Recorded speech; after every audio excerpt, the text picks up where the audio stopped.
Welcome back, everybody, to the tutorial campaign in Grand Tactician Civil War. It's Party Moses here, and unfortunately, definitely not something I did on purpose. The Peninsula campaign has ended in a dismal failure for the Army of the Potomac.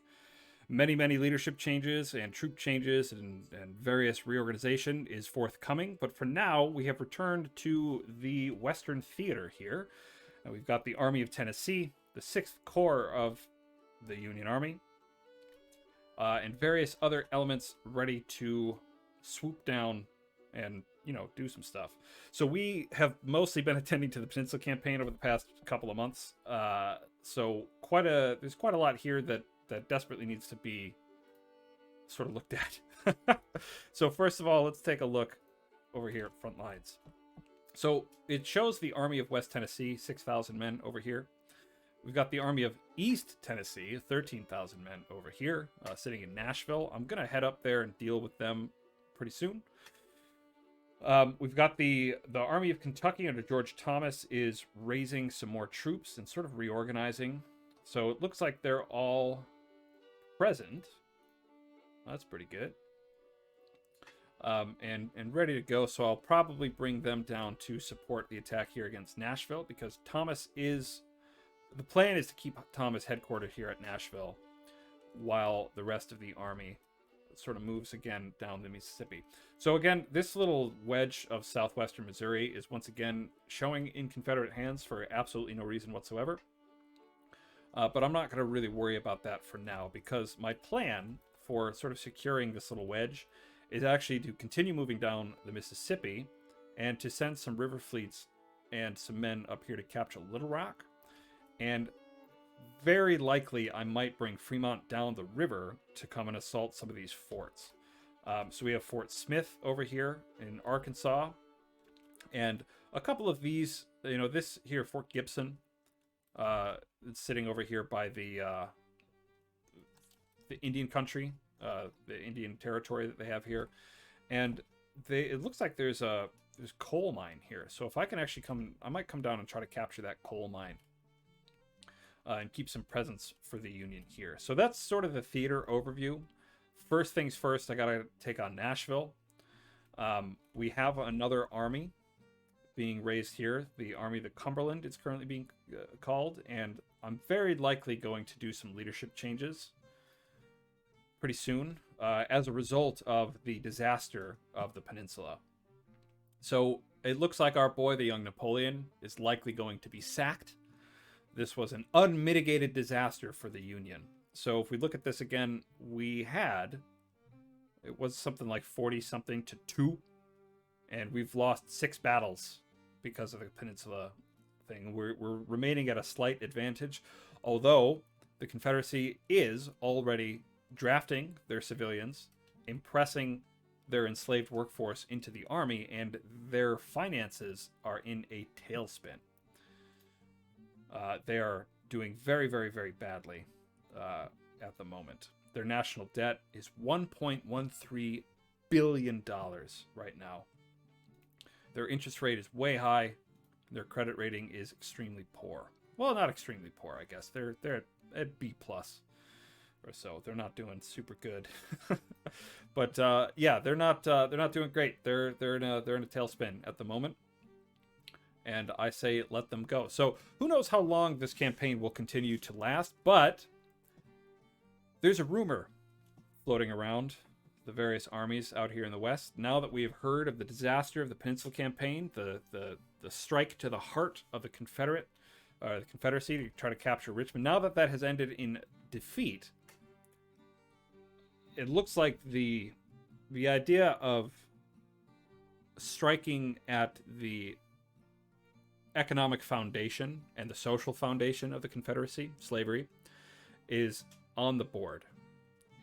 There have been rumors already that Lincoln was looking for an opportunity to make some sort of proclamation with regard to slavery, just like Fremont had and was rebuked for. And there, it's only rumors at this point, but it seems likely that any proclamation in favor of ending slavery or attacking slavery, at least in Confederate territory, would have to follow a pretty large and resounding victory.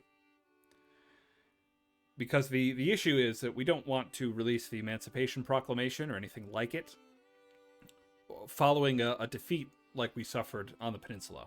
If we do that, it just looks like it's the last desperate move of a losing of a nation losing a war, and we don't want it to look like that. We want it to look like from a position of strength to say that this is the new cause of the war. And just like in actual history, it looks like the Army of Tennessee has known, quote, nothing but victory. And so, as we advance Grant up toward Nashville,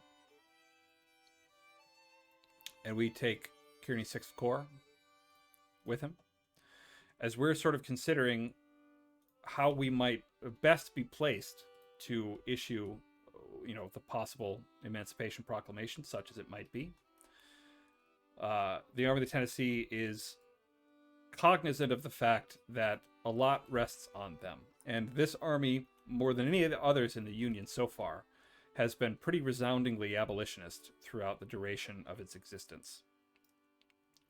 And so they want to keep that going. So let's see what we can do. Looks like we might get into a battle pretty quickly. The Confederacy, to keep their economy afloat, is now printing new notes.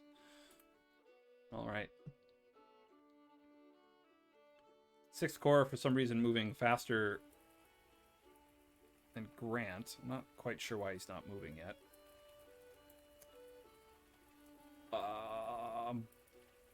Flabbergasted. I don't understand why Grant didn't move. I also don't understand why Thomas didn't move. And I don't understand any of this. But let's do it. So we've got the Army of the Tennessee, the technically like whatever corps of the actual army. We've got a pretty big advantage in manpower, but they have more guns. And if we wait 17 hours, we're not going to wait 17 hours.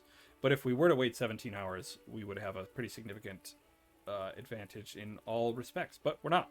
And also, again, because of the corps structure, we might not actually have to wait 17 hours. We might have the entire corps right on the battlefield right at the start. But let's find out.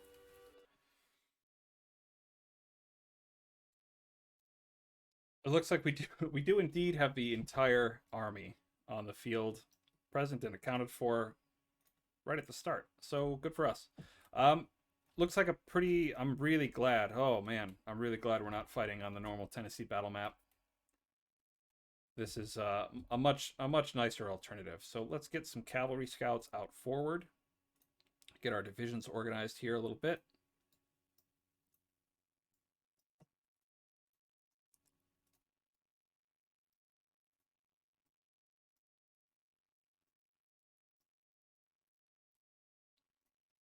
All right, so before we start, I'm expecting them to be dug in on the other side of the river here, which means that these sort of crossings on the south might be what we really want to find first. But let's find out.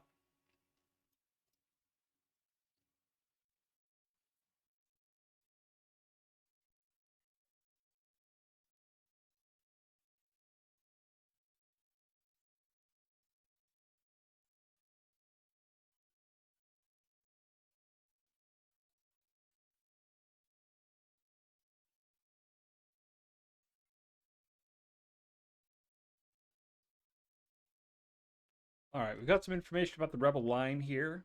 It looks like they're trying to fortify this little area over here by this crossing. And I want to scout a little harder. Now, I haven't seen them move, and I'm not getting any indications that they're withdrawing any of their troops yet, but I wouldn't be surprised if they do. They have a pretty significant manpower disadvantage here. And a lot of what I'm trying to look at is obscured by trees and other terrain.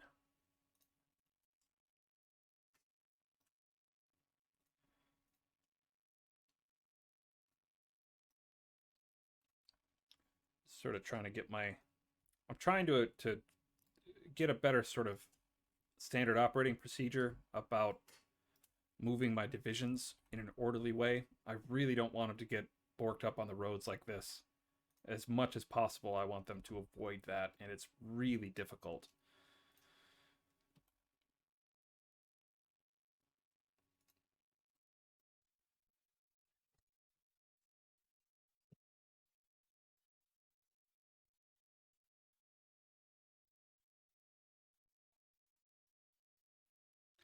And if you're wondering, why don't I use the sort of the road formation, which is a good question.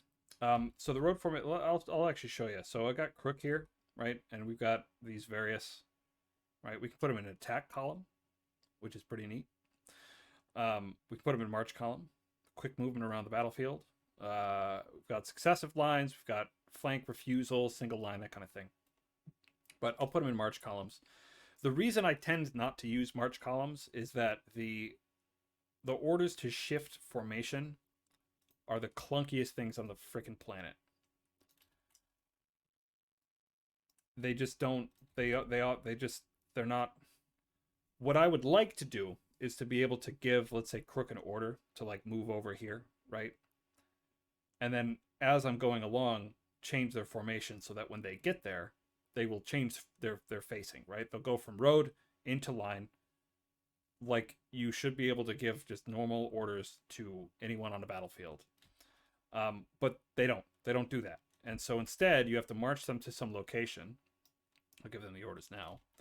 And then you have to tell them to change their formation while they're stationary. And you can't give them any facing orders or anything, so they will just deploy in whatever way they want to, in whatever way they want to face. And it takes about 1,000,000 years, and it's very frustrating. I don't think it's implemented very well, and I think it's something that could stand to be improved. Because it just makes using this kind of road sort of thing completely and utterly purposeless. Again, it doesn't prevent them from getting all clustered up on the roads. It doesn't really prevent them from walking over top of one another or slowing down when they see artillery on the road or whatever else it might be. It doesn't stop them from any of that. All it does is add several extra steps into getting your men deployed and in a useful way on the battlefield. That's literally all it does. And so I tend not to use it too much, mostly because it just adds another quite a lot more micromanagement. That's all. So for instance, let's put crook into double line. So I have to wait for that order to be distributed, wait for them to shift their formation, which always takes about 4 times longer than it ought to, right? Because they deploy into this line and then march and then deploy back into a line, and everybody shifts around. So literally every unit has to move. And it just doesn't. I really wish there was a way to say, like, okay, formation, deploy, double line, and then give them a location to go to so that they could actually like deploy in a way that makes sense. But you can't. You just tell them to change formation. You have to sit there and wait until they do, and then you can give them other orders. Not my favorite thing, as you can see.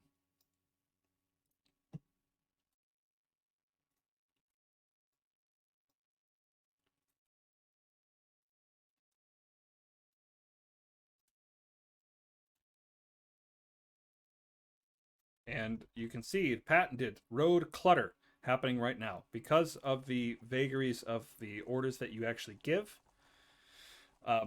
My division, the first division that actually got the orders, started moving before the division I wanted to move first. And because of that, they're going to get in each other's way on the roads. And this isn't so bad because it's kind of open. But, oh, it happens so often. And I really, really dislike it.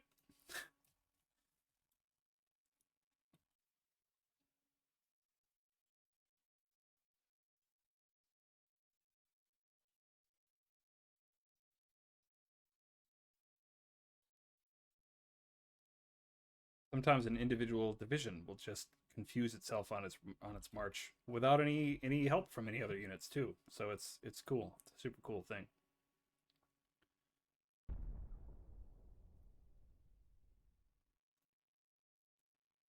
All right, gonna try to get into the action here.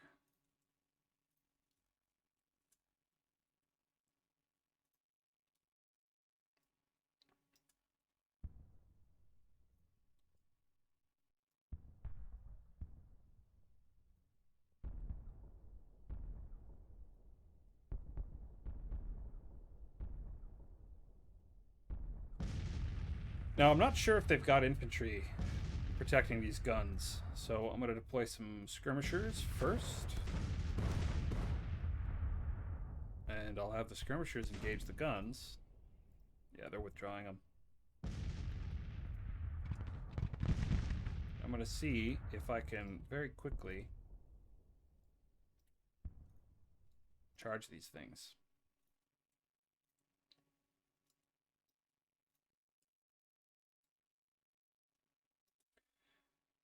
If I don't, it's not a big deal.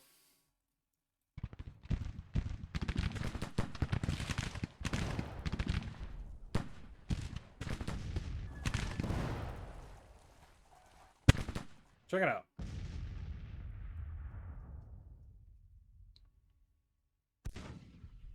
I did, in fact, charge those guns. Change their range here.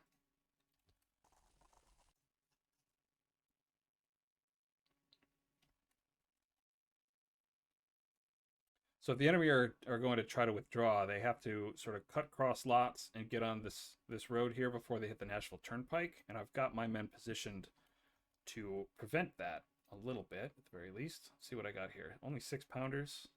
Put them on counter battery fire. 24-pound howitzers. Pull my skirmishers back in here. No, pull them back in, not deploy them.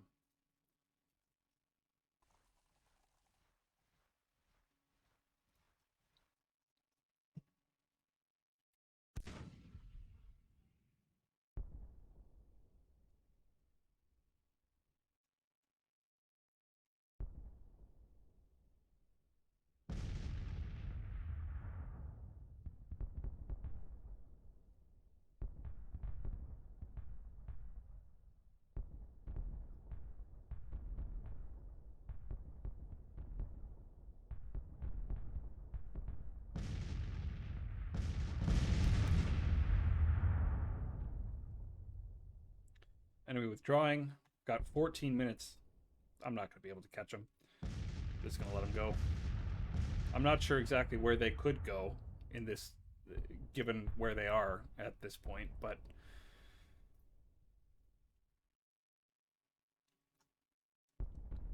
I suppose I'll take a free victory.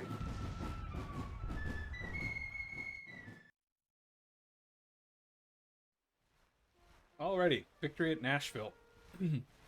Army of East Tennessee withdraws, and it looks like we will likely, depending on where they go. Okay, so let's again try to. I don't know. I'm genuinely not sure why Grant didn't move. Anyway, so they're getting going. I've got another perk to give them that I'll give them in a moment as well. But okay, let's take a moment and talk about what happens when you capture cities. So if you look at Nashville here, Nashville has a 5 next to its name, and it's got these little dots. And those little dots basically give us the wealth level of the town and some other their little economic factors down here. So, you know, it says increase the private income of citizens by creating new jobs, more population growth, higher income tax revenues, etc., right? But the level of the town also impacts the morale advantage that you get for capturing it, right? So if we look, if we hover over the national morale panel, you can look at the total cumulative change in the national morale of both sides. So if we look at Confederacy, we've got total cumulative negative 45.95, mostly through battles, and some naval engagements, but a lot through town occupation, which means like literally towns that the federal army has occupied, right? And so we have right now town occupation is negative 13.75, and as Grant marches up to capture Nashville, that morale should change. So we're going to see this little bar kind of scoot across the top of Nashville here. And we'll eventually we'll eventually take it, and it should have a morale effect. Now, we've already captured Nashville, so I don't exactly know how it will be affected, if at all. But it should have some small effect. And I'm going to see if I can get my Mississippi Squadron to just move the Army of East Tennessee aside a little bit, because they technically are still on the river. And yeah, we are. So we're forcing them away, and we're inflicting more casualties through their route than we would otherwise. So that's cool.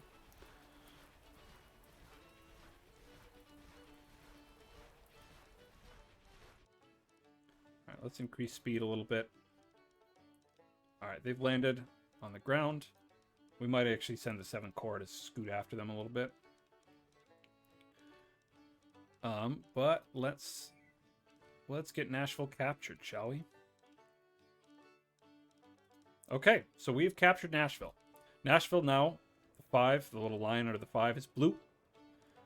And we can see, again, you know, all the economic information. But if we look back up on strategy, national morale, we can look down and see town occupation, negative 16.25.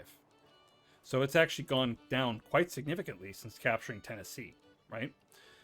So as we're sort of planning our strategy for the rest of the war, we really have to kind of keep in mind that every time we capture a town, especially a large town like Nashville, we're going to push the Confederate morale down pretty significantly each time. And that's, you know, that's something we want. That's a really good thing. This is one of the ways that we're going to sort of nickel and dime the Confederates down little by little to win the war. You can also see over the past couple of weeks our credit score has gone up and down and up and down. Yeah, but we're doing just fine. We're doing just fine. So we've captured Nashville. And I'm going to say that after the dismal news from the Peninsula, recapturing Nashville and scooting the Army of East Tennessee, I guess into Western Tennessee, it's major enough news. This sort of winning reputation of the Army of Tennessee is major enough news that I believe Lincoln is going to pass emancipation. So let's get this going. 33 days. Let's attend some of our other projects and see if there's anything else we really need or want. I might go for infrastructure reform. Market reform. Efficiency of the nation's markets. Subsidize industry. Before we do this, I'm thinking I might do this. Subsidize industry. Again, we've already got one level of it. So plus 5% industrial productivity. But let's go and take a look at our guinea pig over here, the Chicago Foundries. So Chicago Foundries, once again, producing pretty well. They still have the economy alarm. And they actually caught up.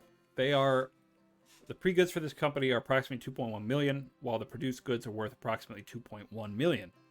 So, if we do this industry bump, this 5% production industry bump, that should push the Chicago Foundries up over that sort of matched production output or cost, pre-goods cost, output, profit. That should level it up.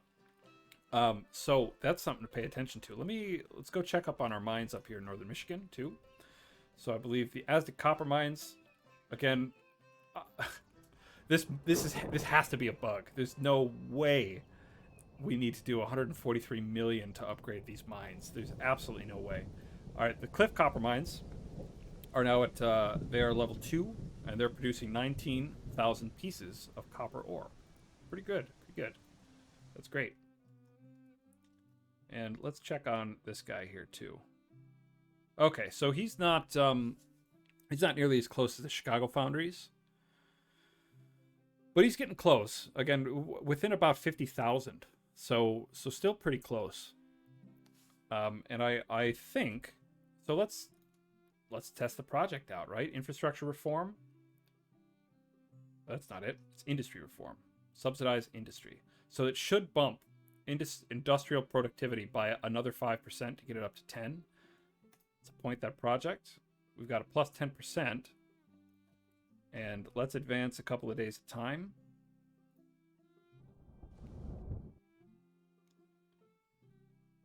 There we go. And let's take a look. All right, we still got the economy alarm. Cost of pre-goods are now 2.2 million. So that went up a little bit. Got some ships constructed. Union buys back bonds. Currently at destination. Interesting. Okay, so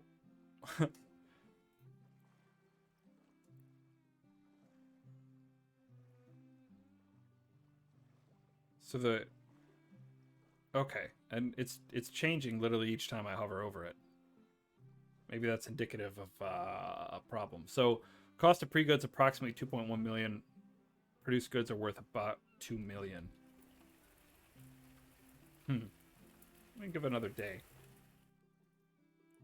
The alarm's still there.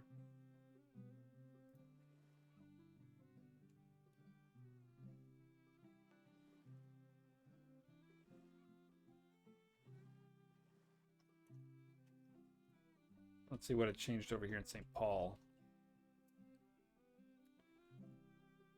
It massively raised the cost of, or the pre-good cost just spiked up.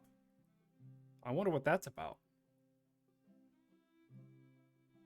Because it was 559,000.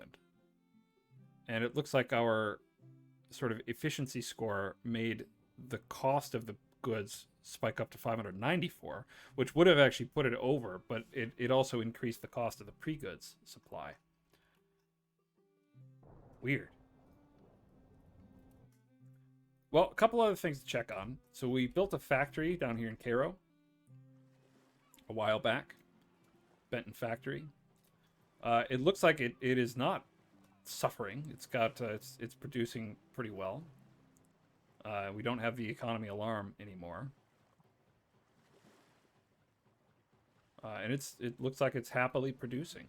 We've also got the marketplace right next to it.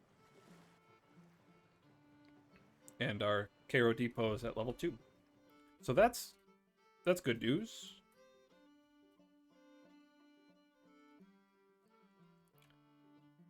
Army of East Tennessee is doing a little dance down here. It's fun to see. Are they building it? No, okay, that is already built. Okay. Alrighty, so I want to get Grant back on the Mississippi River. And I want to continue making progress down the river. So what I'd like to do is come down here, take these ports, and capture Vicksburg. Now I can kind of do it in a straight shot, probably pretty quickly. But yeah, I've got to watch out for, you know, these sort of reckless attacks. So it looks like we're about to have another battle. All right, never mind. They have withdrawn once again. They're withdrawing back to whatever army is over here. And I might take this opportunity to... I'm going to go over and do some shuffling around on my armies back in the east. And we'll report back in a couple of days. And take a look at some of those more weird economic things going on. We've got a 19th Corps. So we have quite a lot of Corps. And we're still going to be having to actively recruit in here because this theater is getting crowded. I believe I'm going to move Kearney. Yeah, Kearney and Grant both have to move to Memphis because it looks like Johnny Reb is trying to take Memphis from me. So, Kearney's 14th Corps, and Grant will be moving down by rail to go to Memphis.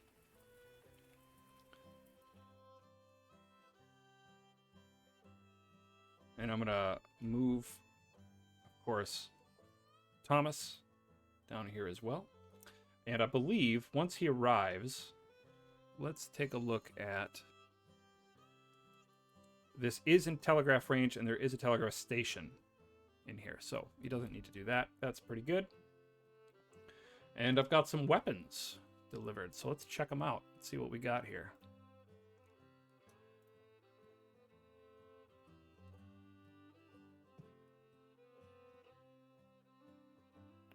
$30 10-pound Parrot rifles, that's pretty good. We've got 52,000 more Springfield rifles. So once again, 42 production, $435. And to order another 50,000, it would take fewer than 60 days. 22 million in 60 days. That is pretty good. So they continue to improve pretty drastically. But yeah, it looks like we're going to have a mess over here. We got to recapture Memphis. And that's bumped the Confederate national morale up quite a bit. Or a little bit, not quite a bit. But yeah, so it looks like our... So Army of the Cumberland here is the 19th Corps. Oh, it says 14th Corps. Let me rename that, sorry. Getting my Roman numerals confused. 19th Corps under George Getty. This is not a particularly great army, but I do have enough to give them all Springfield rifles, so I'm going to do that.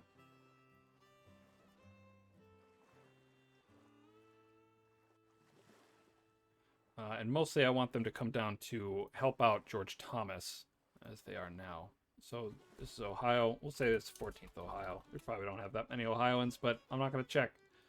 And this is definitely at least the 17th Pennsylvania. Okay. All right, 19th Corps. Let's get a move on.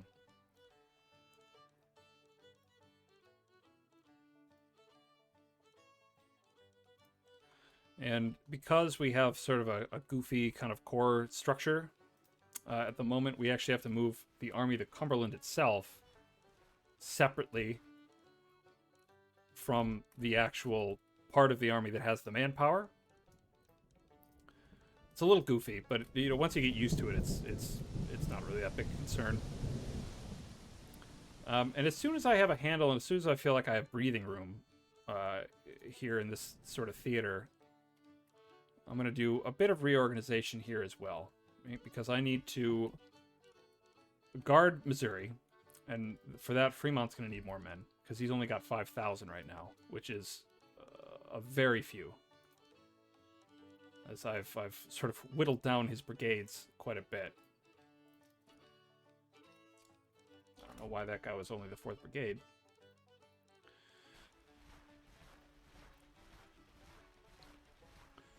But yeah, Andrews and the 18th Corps. I'm hoping to kind of park around Memphis and keep them there.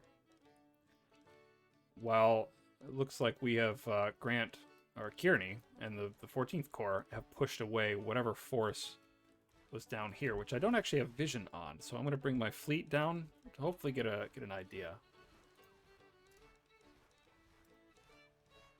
Paulding, I believe, is Mississippi Squadron. Yep, Hiram Paulding.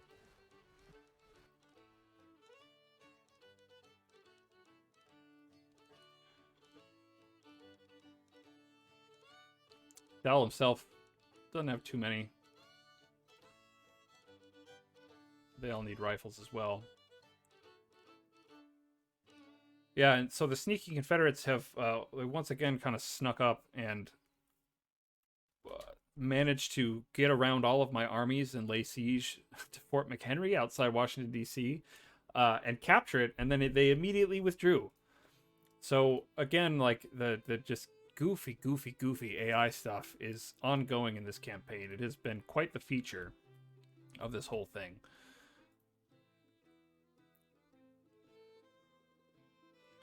Alright, I'm going to move the 18th Corps down to this rail junction. Eventually, I'm going to send Andrews down to Corinth.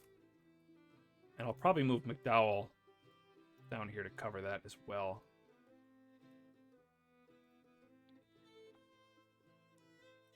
I genuinely don't know why... what are they low on? Ammunition? Yeah, artillery ammunition 13%. That's why it says they're starving. But let's see. I think I'm going to give Army of Kentucky the Bureau of Military Information. It lets them get more information about the region, and we desperately need intelligence down here. So the Army of the Cumberland has arrived with their 19th Corps. This might be absorbed into the Army of Kentucky. We'll see. But I like Thomas being in charge of that.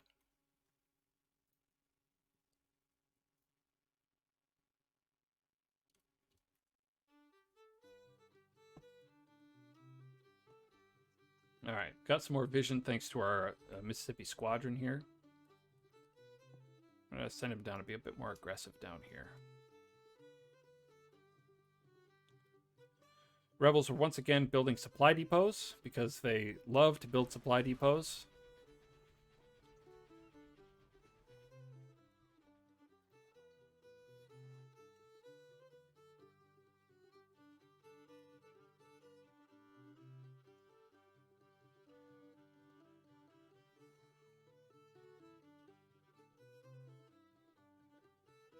I believe if I were just to kind of cross the river, I'd probably push them away without actually incurring a battle. But you know, who knows?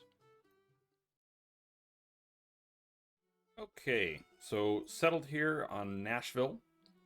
We've got my 14th Corps and the Army of the Tennessee, which is technically, I believe, the 13th Corps. We've got another perk to assign to Grant. We've got a couple of other things still cooking. We are 15 days from the Emancipation Proclamation, and once we get there, I'm probably going to give you, zip over to the east real fast just to talk a bit about some things. But yeah, until then, we've still got quite a lot going on in this theater, and things are moving pretty quick. I think we've still got this does look like a completed depot down here. So the question is, where do we go from here? I don't necessarily just want to sit around and wait. Certainly not in Nashville here, especially if there are pretty strong Confederate forces down this way. And I think I'd like to reorganize basically this whole theater. So the question is, do I want to make George Thomas the corps commander of essentially this whole army that's operating in Tennessee? Or do I want to take George Thomas and append his corps to Grant's corps, which is called the Army of Tennessee, even though it should probably be called the Army of Mississippi? Dunno. This is figuring out exactly where to go. Check that out. And what to do is different. It's difficult from here. Okay, so all right, that's connected weirdly through Corinth. Huh. Okay. Well, as long as I've got an active telegraph line, that's all I really care about at this point. And that should, if I capture Grenada, it should connect that telegraph to Grenada as well. But, okay. So I think the first thing I'm going to have to do is just go and gently push the Army of West Tennessee away from here. So I'm also going to assign Grant his perk, and I think I'm going to give him embedded reporters, and it should help keep his officers famous enough that they don't get all angry, that their troops don't get all angry at them. So in any case, a couple things to keep in mind as you are, see if I can, okay, you can turn off map borders, look at that.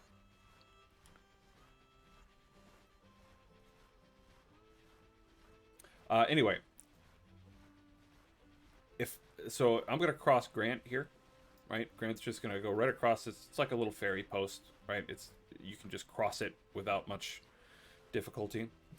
So when Grant crosses, and when Grant engages the Army of West Tennessee, if this were to pop off a battle, I don't believe that Kearny's corps would be able to reinforce him because it's across this river. I'm not 100% on that because the corps structure changes a lot of those things, but that's what I have been led to believe. So let's watch this. I think the Army of Tennessee is just going to withdraw. They have 6,000 men. They're recruiting up to 21,000, but right now they only have 6,000, and so I doubt they'll actually try to fight Grant here. But I guess we'll find out, huh?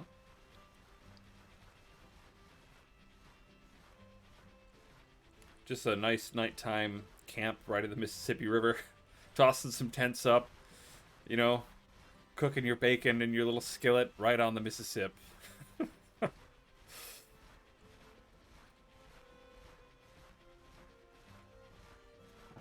All right, here we go. They've crossed.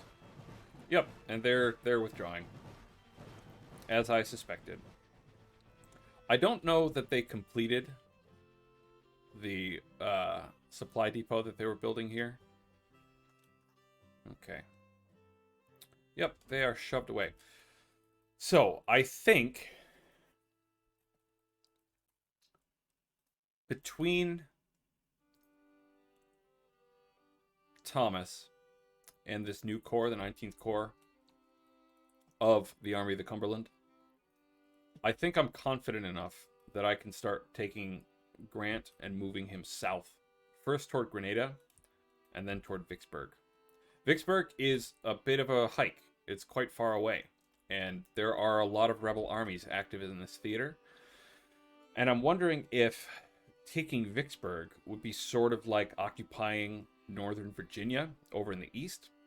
Because if you occupy Northern Virginia, they buzz like hornets at it. They cannot stop themselves from wanting a piece of it.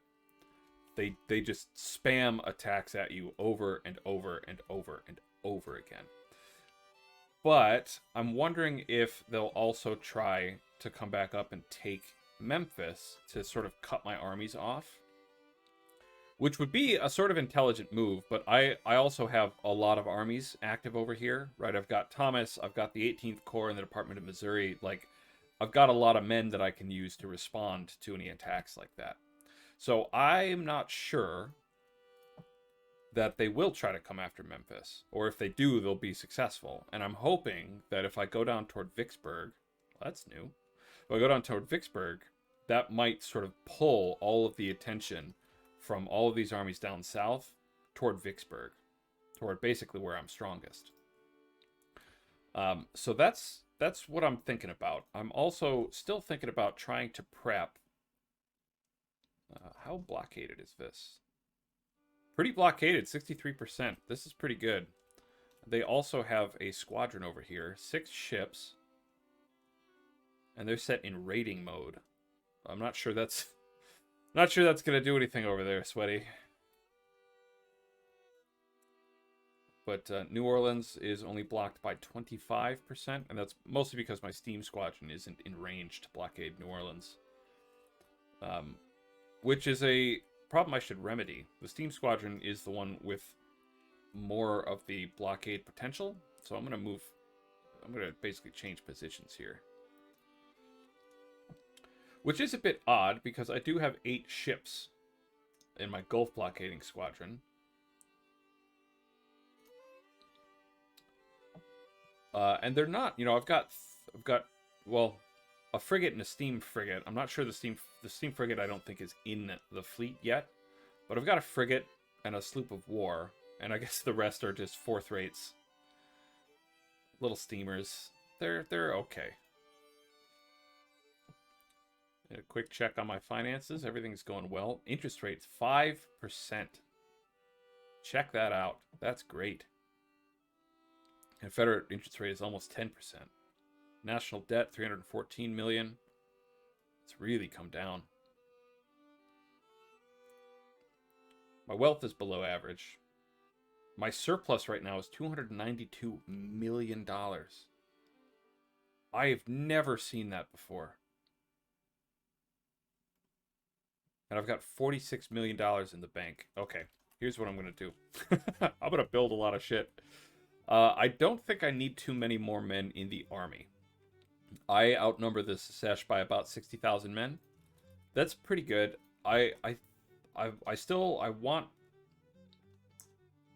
I want Fremont to have a few more men. And I'd like to make any of my forces that are about 10,000 or so, like this 18th Corps. I'd like the 18th Corps to be a bit stronger. So, I'm going to put a couple more infantry brigades in McDowell's. I'll just recruit them straight into Andrews. I've pretty much abandoned, I guess, the idea that I'm going to have a Corps of Instruction as a sort of recruitment depot. I could take some guys from Indian Territory. They don't have very high morale though, so I probably won't do that. Some New York boys, New Jersey, and again I've sort of picked clean most of the Western territories. We've got some more from Wisconsin. Pick up a sort of Iron Brigade looking kind of guy. And I wonder about the Colorado territory. I've got 1,700 men I can get from Colorado, and I've got 2,000 from New Mexico, though New Mexico only has 42% support. And I don't, because there is a policy that you can take at the beginning of the war that gives you access to men from California, which is pretty cool, which is pretty interesting. Historically, there was what they called the California Column, which was just volunteers from California. They marched east and got into some battles in St. Louis. Pretty interesting little deal there. They fought mostly in 1862 and then didn't really do anything. Okay, so I can't take too many other men from sort of the west over here unless I'm recruiting partial or small brigades, which is fine. It's doable. I think I will take a small brigade from Colorado. That seems pretty cool. Colorado boys should look... I guess they'll look like this.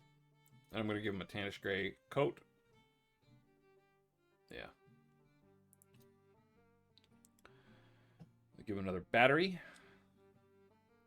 The batteries I can recruit from the west over here. So let's... Arkansas, I've got 0 recruits.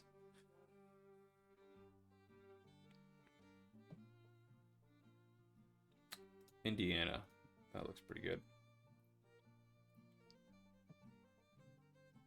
Oh, I took a small one. Oh well.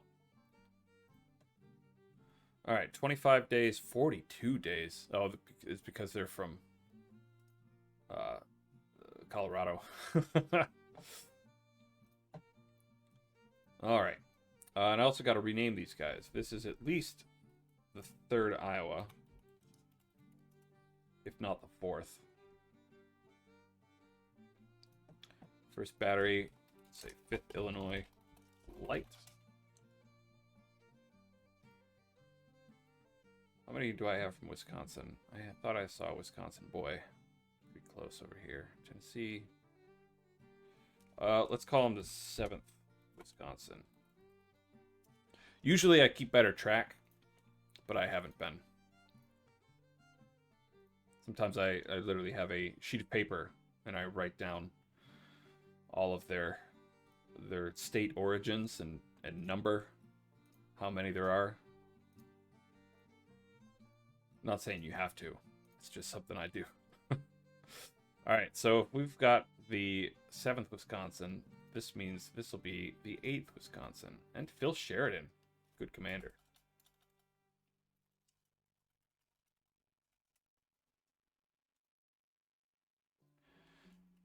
I believe this is only the 3rd Kentucky. And this is about the 8th Indiana. I like when the numbers get higher, to be honest.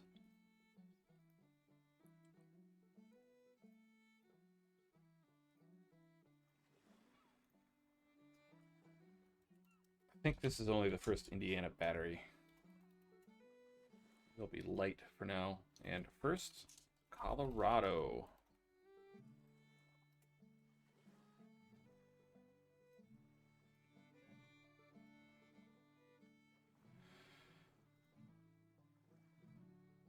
Alright.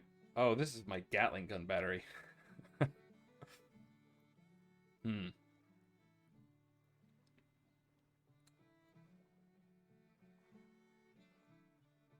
I think I'm going to give Fremont a division. He's pretty famous. Isaac Stevens. I guess we'll keep him. I'm going to give Fremont some cavalry. Illinois cavalry. I've got a lot of Illinois cavalry. I think this is at least the third or fourth. Let's say fourth.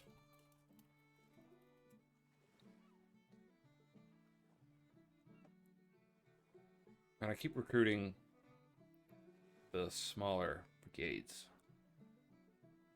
which I don't necessarily want to do.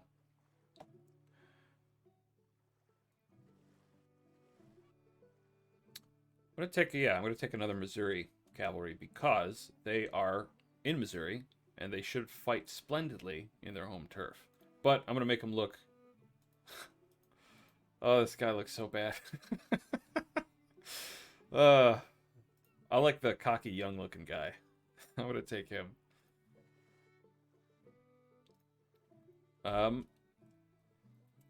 Fourth Missouri cavalry. And, yeah. How many... I've got 2,500 Johnson carbines. I should order more. In fact, I am going to order more because I have the cash to do it. I'm going to order 25,000 of them. 19 million. Take 138 days. But it's worth it, I think. These are really good cavalry weapons. Now, what about artillery? I've got 30 pieces of 10-pound Parrots. I could probably order some more. Let's give 500 of them. Again, I can produce 50,000 Springfield rifle muskets in 60 days.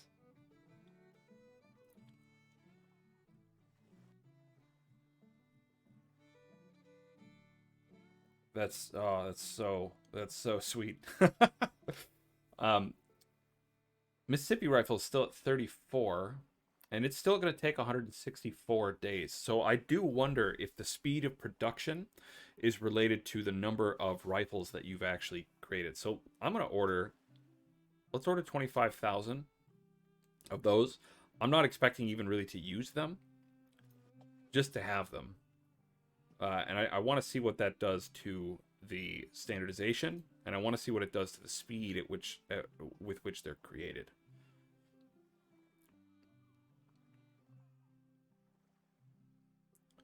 All right.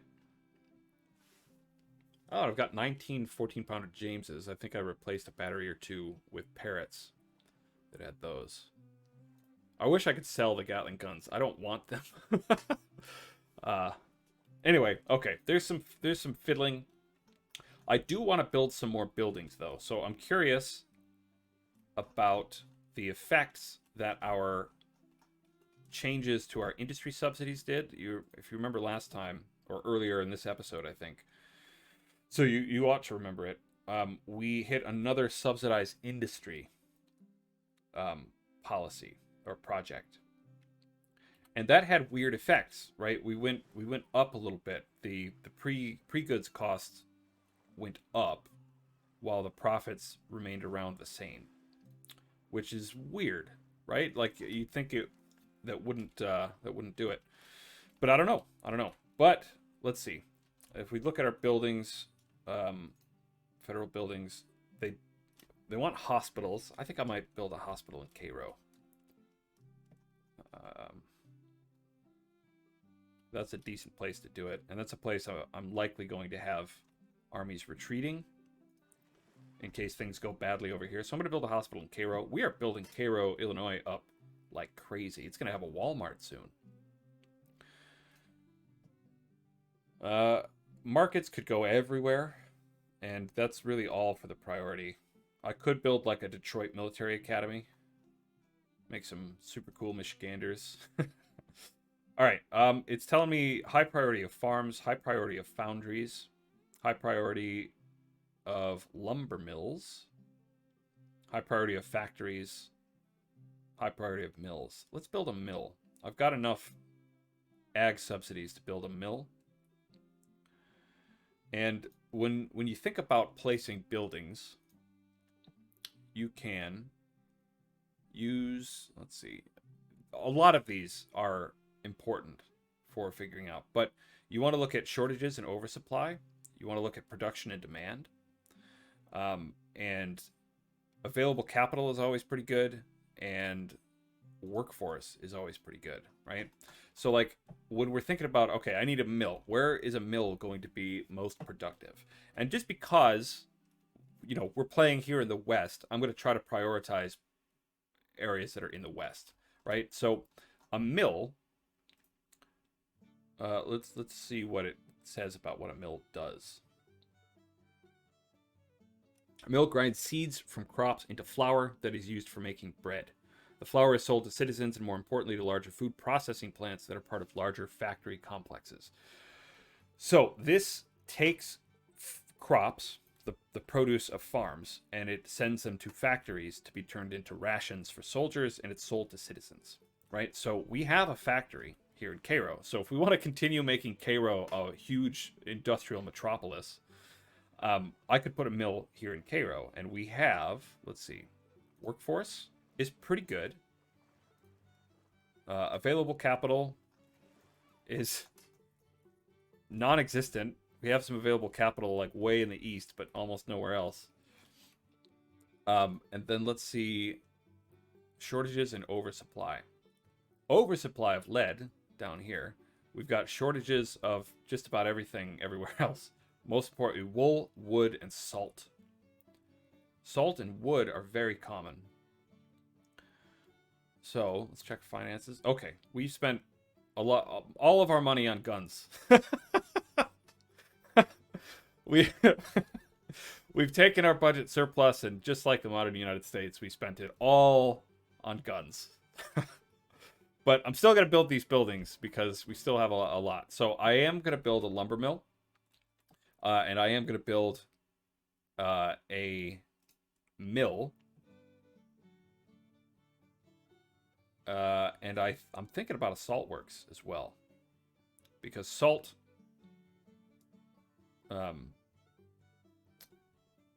salt, flour, etc., and lumber seem to be in pretty short supply almost everywhere.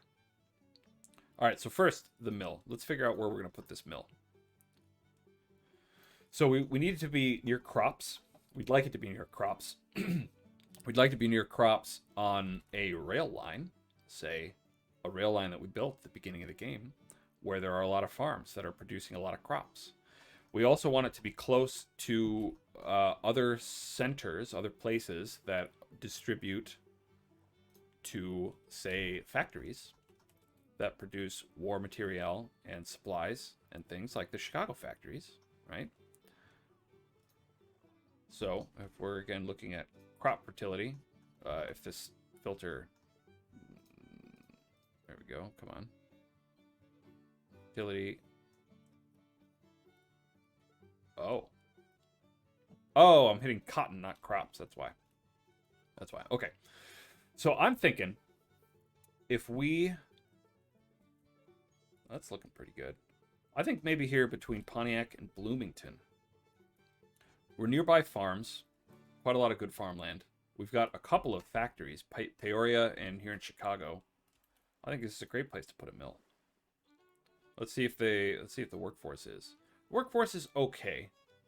It could be available workforce 88%. This is pretty good. Yeah, this is actually great. So, all right, I'm going to build... Oh, I'm just short of the subsidies that I need. So maybe I'll wait like a couple of weeks. Or I'll build a salt works. Salt produces salt. I don't think it actually... I'm not sure it takes any kind of pre-goods. But we'll see. I'm just going to do the mill now. And I'll do salt work elsewhere. But, alright, I'm going to put it right over here by Pontiac.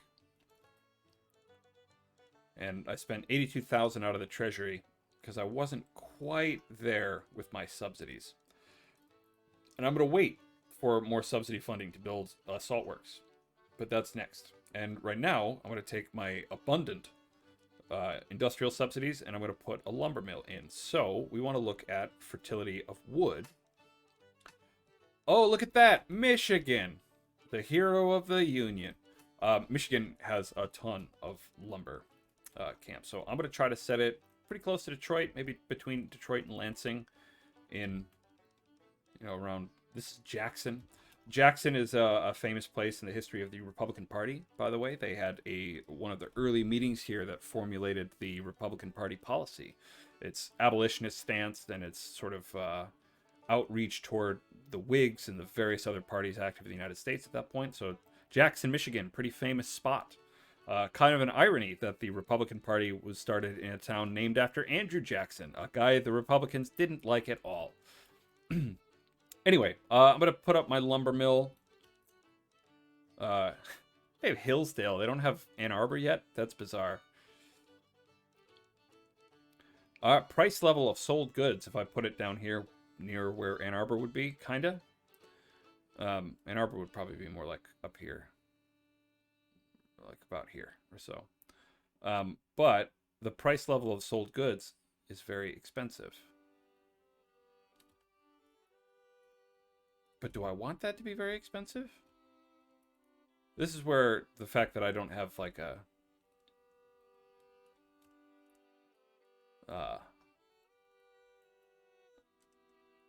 an economics, degree or anything kind of really bites me, because wood is a raw material that goes into making other stuff. So you would think you would actually want the lumber mill to be producing cheaper or more abundant wood, right? Is that a good guess? I genuinely don't really know. So this lumber mill, okay, it's producing 56,000 pieces of wood. Selling to the port there. It does not have an economics warning, so we don't actually get that kind of little indicator about its sold goods cost and whatnot. So I guess I'll just have to let it build. But for now, we're sort of chipping away at the priorities that we're seeing here. So within a couple of months, I'm going to see if those priorities sort of change in any respect. And again, I'd still like to figure out what exactly is going on with these foundries and why we're so close. We're within, $200,000 now. Why we're so close, but so far. So copper and iron ore still bought in at high prices. Let's look at the prices of copper and iron ore. Prices of artillery dropped pretty considerably. That's cool. Copper ore. Still pretty high. Somehow the rebels are paying less for it than we are. But the price is going down somewhat.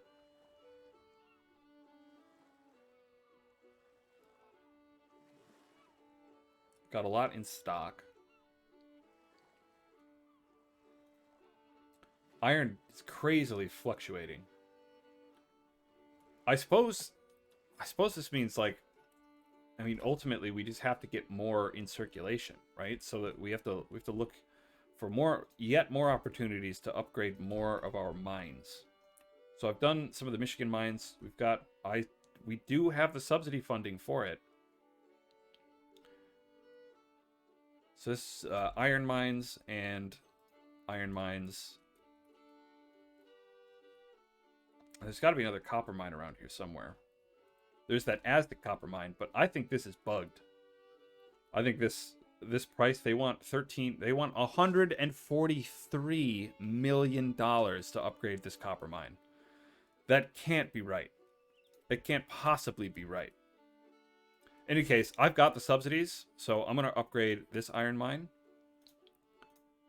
And I'm going to try to find another copper mine around here somewhere.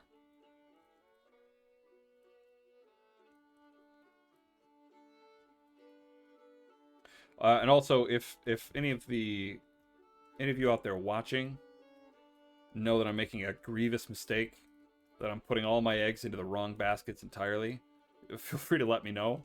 Again, I have a postgraduate history degree. I do not know nothing about no economy, so if you're sitting here like, oh God, no, you're making all these mistakes, just let me know, you know? All right, more lead mines. I don't think I need lead. So I'll keep that there. I mean, mostly, again, I'm kind of looking at, let's see if we can get the pre-goods of copper and iron down to help my boys in Chicago there. All right, I guess I need to use the filter, hey?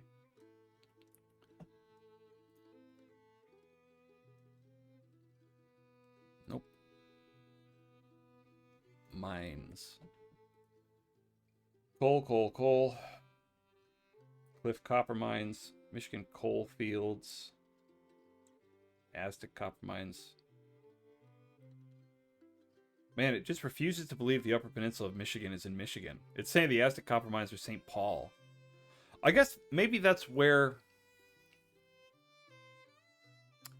Maybe that's like the nearest IP that they're sending them to, rather than where they're actually located. That would make a bit more sense. I'm still salty about it, though, because, you know, there's this consistent belief that the Upper Peninsula belongs to Wisconsin, but it don't. Knoxville, Tennessee. I don't really want to upgrade anything in Knoxville because it's too close to the Secesh. Huh, is that it? Is it just the one copper mine that we were able to upgrade? The Cliff? I suppose so.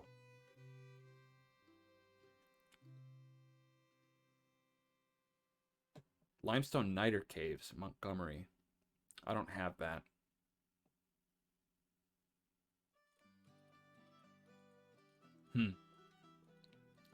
Well, okay.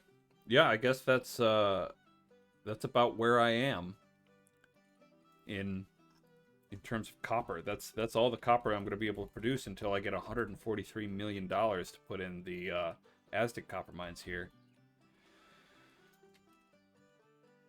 But it's producing.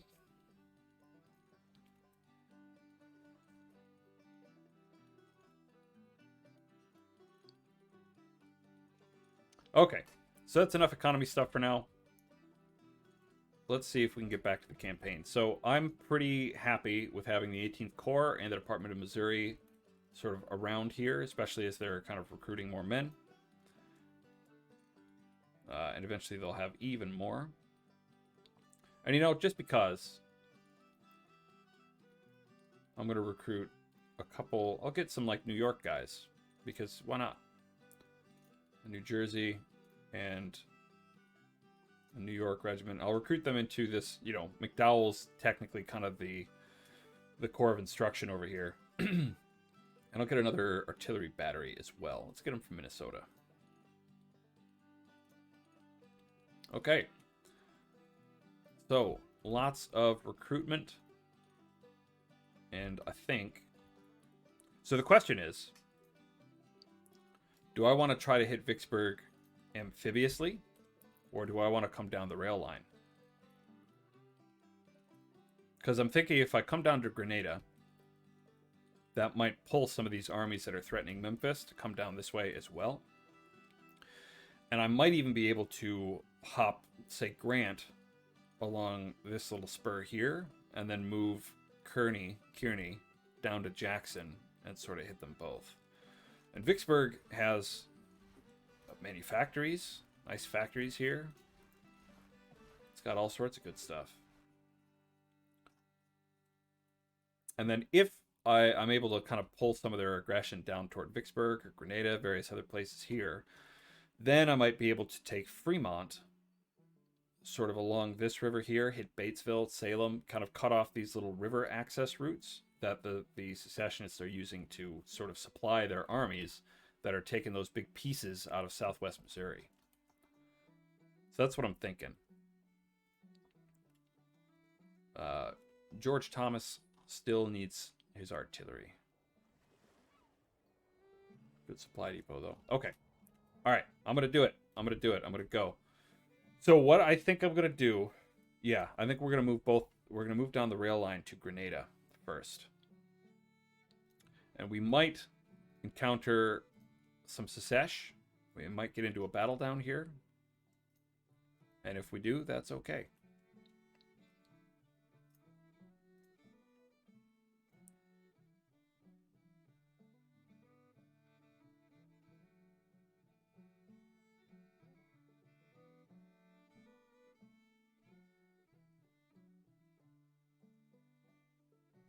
Army of West Tennessee is still withdrawing. I'll have to make sure I'm quick on the uptake with the 18th Corps to make sure I respond. In case, which officer was rehabilitated? Major B.F. Arnold. I think I was back in the East. A nice thing, too, is I'll actually cut off the Army of West Tennessee from their telegraph if I capture Grenada.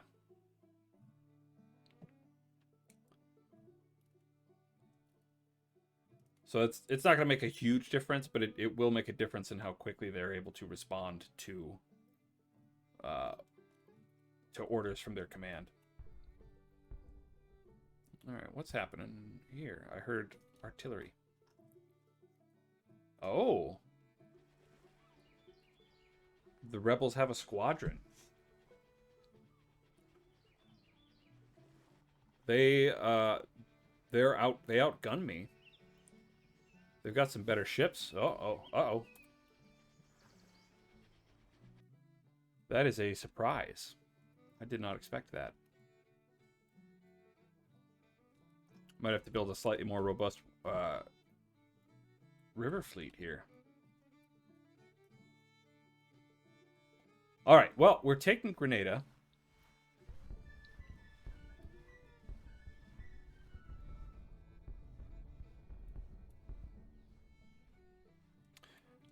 And looks like I've got to head back east and deal with a pretty annoying and no doubt reckless and poorly considered attack. So I'll be back.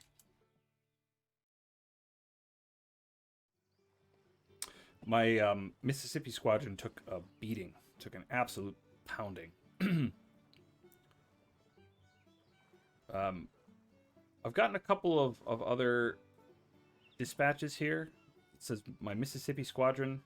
Oh no, the Confederate Mississippi squadron is disintegrated. That's okay. I got very conflicting things. So Battle of Baldwin Ferry.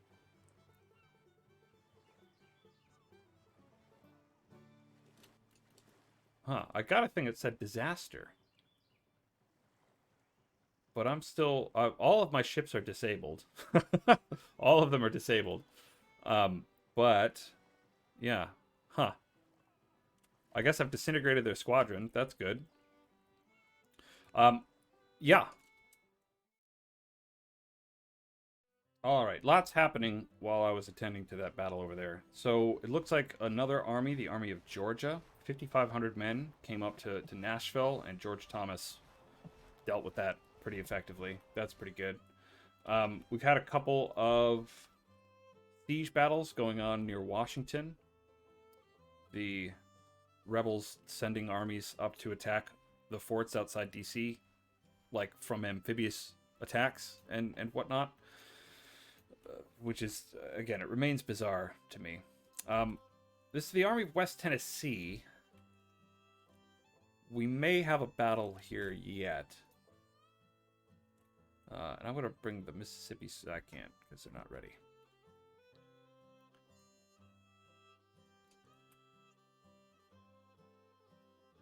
And this actually might be a good time to chat a little bit about intelligence reports. So the last... You get up here, you get a financial report, an economy report, and an intelligence report. And it just sort of truncates a lot of the information you get from kind of trolling up here, right? Looking at all this stuff. And paying attention to what the rebels are doing. But it shows you what the rebels, or the enemy, if you're playing as the rebels, obviously it shows what the United States is doing. But it shows like what projects or what policies they're working on. So they're printing notes too. So they are printing even more money. They're devaluing their currency even more. I was reading up, somebody had a question in one of my videos recently, which I'll answer in a moment, if following this battle, if we get to it, or maybe during the battle, about the difference in artillery projectiles between, say, a 14-pound James rifle and a 10-pound Parrot. And I was reading about something, reading about Parrot rifles, and it said that, like, you know, the price of a Parrot rifle at the beginning of the war versus a price at the end of the war. And for the Union, the price was like, you know, it was like $550 at the beginning of the war or something like that. And it went up to a little bit more. It was like 700 by the end of the war, something like that. And for the Confederacy, it started at like $650 or whatever, and it went up to 500 or 5,500 by the end, just because their currency was so badly devalued. And I thought that was kind of funny. In any case, it shows you all the stuff that they're working on, right? The Confederate relations to Great Britain at 32%. That's going to drop massively in about 10 days when the Emancipation Proclamation goes out. Estimated 2,200 men have been recruited in 4 brigades. The following units have been formed: Army of Alabama, which is supposed to operate in Alabama, which makes sense because we're coming down and threatening northern Alabama now. The morale of Confederate armies at 69%, with a change of minus 5% recently. So that is, your intelligence report. It tells you sort of what they're working on policy-wise, national-wise, how many men they're recruiting into their armies, that kind of thing. So it's important to pay attention to as you're formulating your own strategies. The economy report is similar. So when this report came out, our credit rating was A-, and then I spent a whole ton of money on guns. But our economy is in recovery. Last month, 3 buildings were constructed, 1 hospital, 1 lumber mill, 1 mill. And if you recall, that was what we just built on camera over here. Total export volume last month was 491 million, while 2.2 billion worth of goods was imported. Average corporate production over the last 3 months was 570 million, a change of plus 5 million compared to previous month. So it's good. Our economy lacks food, iron, wool. Our stocks are full of lead. So we definitely don't need lead. We could use wool, and we could use iron, and we could definitely use food. So a question that I'm coming to mind now is, no, we want goods and trade. So crops is different than food, right? Food, I wish it had a sort of an info panel. Food is crops need to be processed to create food, right? And we need more salt to create more food. So basically, like, you take crops and add salt to it, and you create food. The same with provisions, which I believe are different things, right? Provisions. So that's meat, 2 pieces of food, 1 piece of salt, 1 piece of coffee makes provisions. Now, we can't do anything about coffee. We can only import more of it, and that's just up to our ports and upgrading our ports and that kind of thing. So to create food, which goes to civilians, okay, so availability of cheap salt increases output by a factor of 1.5. So if we make an overabundance of salt, we'll make more of this food, which we desperately need. More iron we're going to get because we've upgraded our mines quite a lot, which I'm thinking is probably a pretty good strategy for everyone in this game. In any case, those are the reports. Let's get back to the action, and let's see if we get into a battle down here. Oh, Stone's army is coming down too. I can probably interrupt Stone's army with Andrew's, which I'm going to do. Nope, he's withdrawing. There we go. Okay. Army of West Tennessee under John Bell Hood coming down to deal with my Army of Tennessee. Here we go.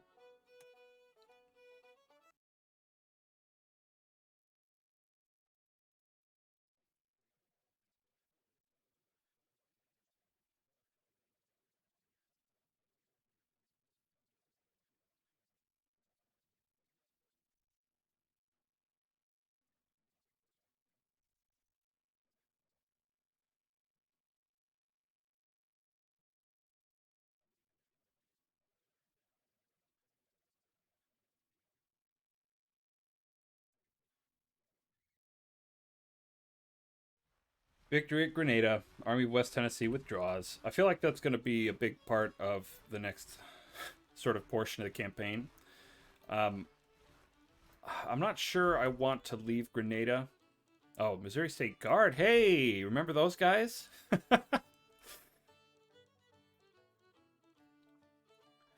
I'm not sure I want to leave these guys in my rear that much. Okay, so Stone's army just bounced off of Andrew's army, and I feel like they're going to do that again. No, they're walking through it. Oh, I hate that they're able to do that.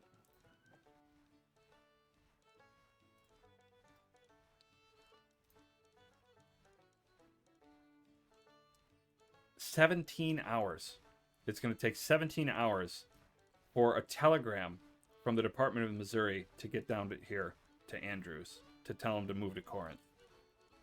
And if somebody knows better than I do about what's going on with this, because like that to me is like a crippling weakness of the core structure. Like if you have to have your core right on top of each other to give them orders to filter down, to do things like this, it's not worth it.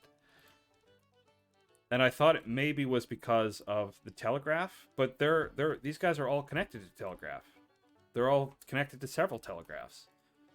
So I don't think the telegraph is what's leading to that order delay. That is absurd. That's almost a full day that it's going to take. It wouldn't even take somebody a full day to ride a train down here. So I don't know. I think that's a little frustrating, and it discourages me from wanting to use the core structure. Well, I'm going to zip down to Murfreesboro, and I'm going to capture this depot. And maybe I'll encounter something there along the way. In the meantime, as we're sort of letting this kind of slowly go, I do want to talk a little bit about artillery ammunition while I'm thinking about it, because I'm going to replace a couple of these batteries here with good batteries. Take the one with most experience. I'm going to give some Parrots. Okay, so let's take a look at the... I'll just have this on the screen. I'm going to have some actual, like, pictures come up on the screen. All right, well, I can't see it because I can't upgrade it to a Parrot when it's already got a Parrot. And let's zoom out so we don't get marching music all the time, much as I like it. Anyway, okay, so let's upgrade.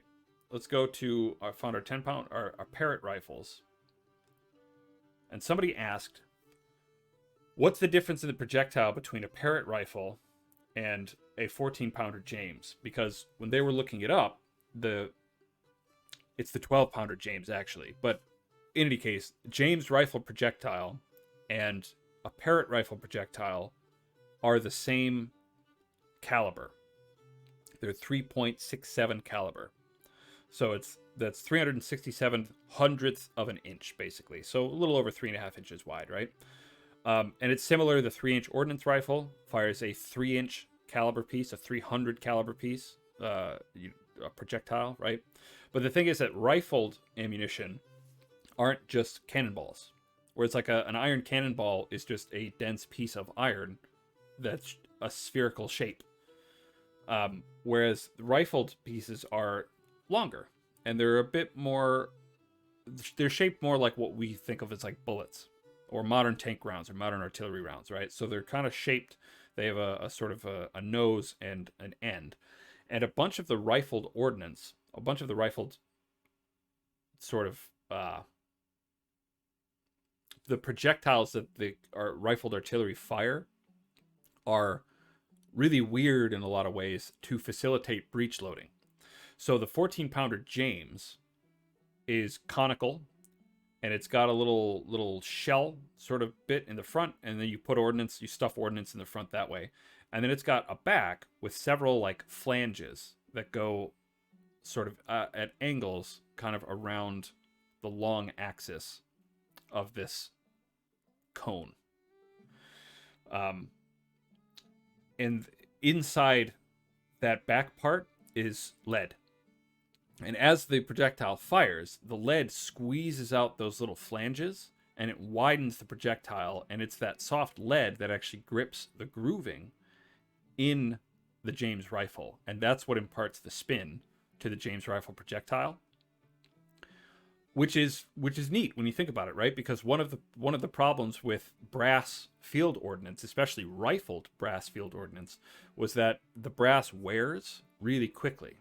And so when you're firing iron out of something made of brass, the iron is harder than the brass, and the iron actually wears away the inside of the cannon really quickly. So if you're firing an iron piece of ordnance with the iron gripping the rifling, that's going to just absolutely cripple your rifled barrel really quickly. And so having a soft lead that pushes out of these sort of openings in the side of the piece, and that grips the grooves, is going to wear down the artillery, the rifling on the inside of the piece a lot slower. The James, or the Parrot rifle projectile was a little bit different. It's longer, and so that makes some of the difference. It's they're shaped differently, right? And like a 10-pound Parrot rifle is firing a 4-pound a projectile that is 4 pounds smaller than the 14-pound James rifle, but it's like the way that they're shaped is a little bit different, and the Parrots are actually a little longer, whereas the James is a little fatter. The Parrot rifle projectile is a little bit longer. So I've got a couple of pictures up here. I've shown a couple of pictures already, but that's the difference, right? So it's not like they're firing that every rifled piece just gets like, 10-pounder or 14-pounder cannon balls. They actually had special ammunition, and that was one of the reasons that rifled artillery was something that took such a long time to really kind of get to a point where it was standardized, is because you're not only inventing a way to rifle a cannon and keep that rifling intact, and to fire spinning projectiles with more accuracy at longer range, you also have to contend with the fact that you have to load this thing from the muzzle, and black powder fouling is already a problem with rifles and muskets in the hands of men. And if you multiply that by factors of 10 or 20 or 30, depending on the size of the piece, that fouling problem remains the same with artillery. And that's why you have swabs. That's why you have wet and dry swabs. That's why you have an 8-man or 9-man crew serving some of these weapons. A lot of it is just to deal with black powder fouling and stuff remaining in the barrel that's still burning that might ignite if you try to load the next charge, all that stuff. So having rifling in there compounds all of those problems. And so inventors would not only have to think about, okay, how are we going to rifle this piece and how are we going to use it, but what ammunition should we specially design for these specific pieces of field artillery that will be most effective in the design of the gun. So that's one of the reasons why you can have two projectiles for two different field pieces that are both exactly the same caliber, but not the same size or weight. So anyway, I thought I'd answer one of the viewers' questions. I thought that was a really interesting question. So, okay. But I think despite the rather anticlimactic victory we just had there against the Army of Tennessee, I think I'm going to call this episode here. And hopefully next time we're going to see Grant in Vicksburg about a little over a year before he was able to capture Vicksburg in the real Civil War. So thank you again for watching. If you've been leaving comments and stuff, I've been having a lot of fun talking with you guys in the chat, and thank you very much for watching. I'm honestly like really surprised and very pleased with the reception that I've gotten so far. So thanks again for watching, and I hope to see you next time.